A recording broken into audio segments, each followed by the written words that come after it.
à Monsieur de Lamartine. Telefelen fluctus, Horace. Naguère une même tournante, amie, battait nos deux esquifs.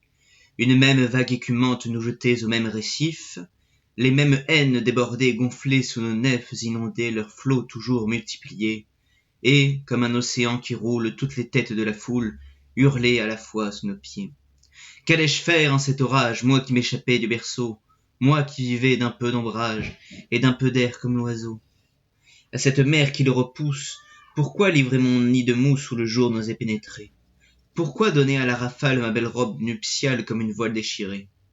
C'est que, dans mes songes de flamme, c'est que dans mes rêves d'enfant, j'avais toujours présent à l'âme ces hommes au front triomphant qui, tourmentés d'une autre terre, en ont deviné le mystère avant que rien en soit venu, dont la tête au ciel est tournée, dont l'âme, boussole obstinée, toujours cherche un pôle inconnu.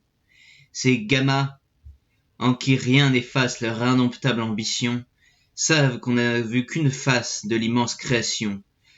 Ces colons dans leurs mains profonds pèsent la terre et pèsent l'onde, comme à la balance du ciel, et, voyant d'en haut toute cause, sentent qu'il manque quelque chose à l'équilibre universel.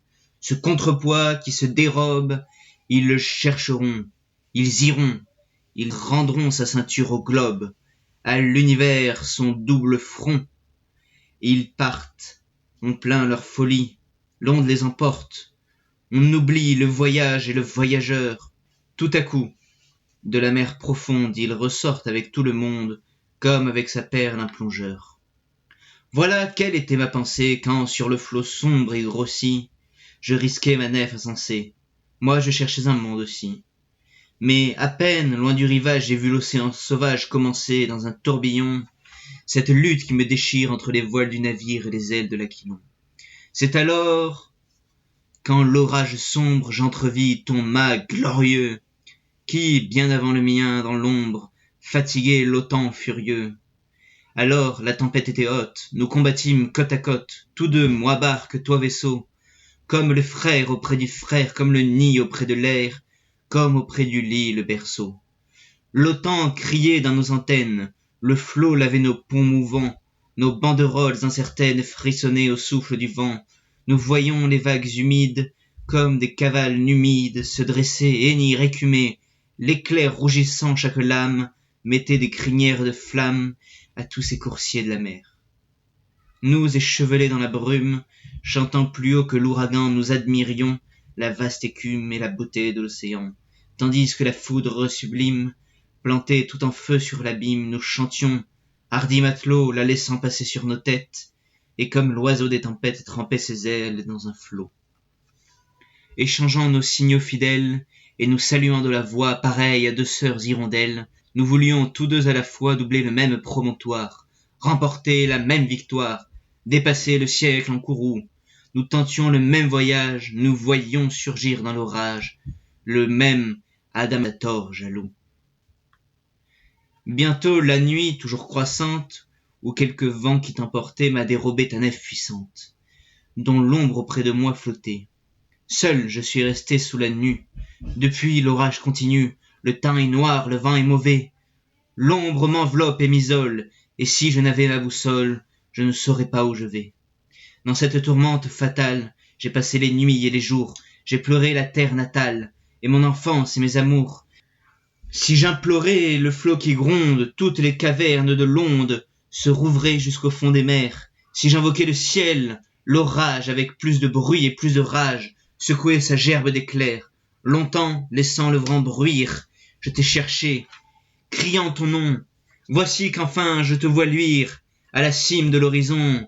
Mais ce n'est plus la nef ployée, battue, errante et foudroyée, sous tous les caprices des cieux, rêvant d'idéales conquêtes, risquant à travers les tempêtes un voyage mystérieux. C'est un navire magnifique, bercé par le flot souriant qui, sur l'océan Pacifique, vient du côté de l'Orient. Toujours en avant de sa voile, on voit cheminer une étoile qui rayonne à l'œil ébloui. Jamais on ne le voit éclore sans une étincelante aurore qui se lève derrière lui. Le ciel serein, la mer sereine l'enveloppe de tous les côtés. Par ses mâts et par sa carène il plonge aux deux immensités. le flot s'y brise en étincelles, ses voiles sont comme des ailes au souffle qui vient les gonfler, il vogue vers la plage, et comme le cygne qui nage, on sent qu'il pourrait s'envoler. Le peuple, auquel il se révèle, comme une blanche vision, roule, prolonge et renouvelle une immense acclamation. La foule inonde au loin la rive.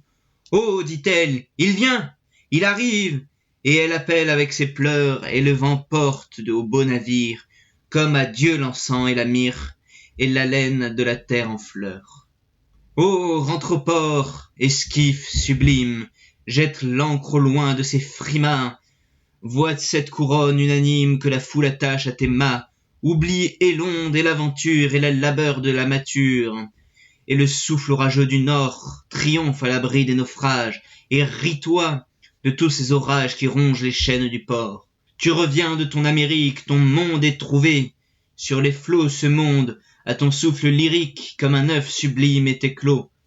C'est un univers qui s'éveille, une création pareille à celle qui rayonne au jour, de nouveaux infinis qui s'ouvrent, un de ces mondes que découvrent ceux qui de l'âme ont fait le tour.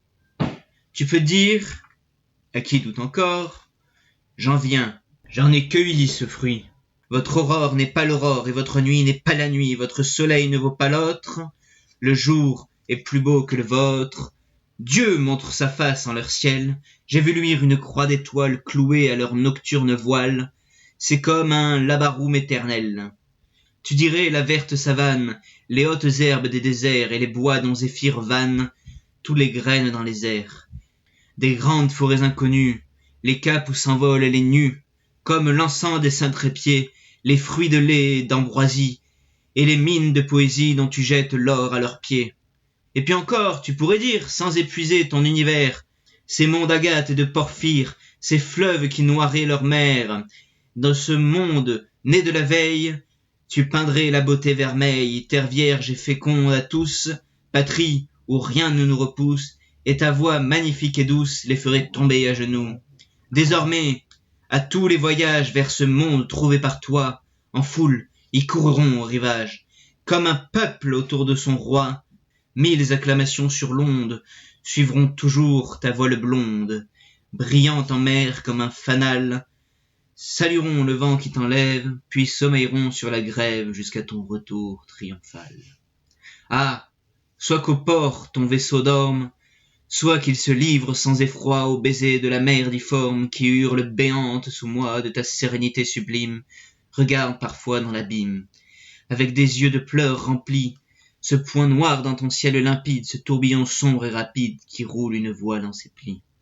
C'est mon tourbillon, c'est ma voile, c'est l'ouragan qui, furieux, à mesure éteint chaque étoile, qui se hasarde dans mes cieux, c'est la tourmente qui m'emporte, c'est la nuée ardente et forte, qui se joue de moi dans l'air, et tournoyant comme une roue fait étinceler sur ma proue le glaive acéré de l'éclair.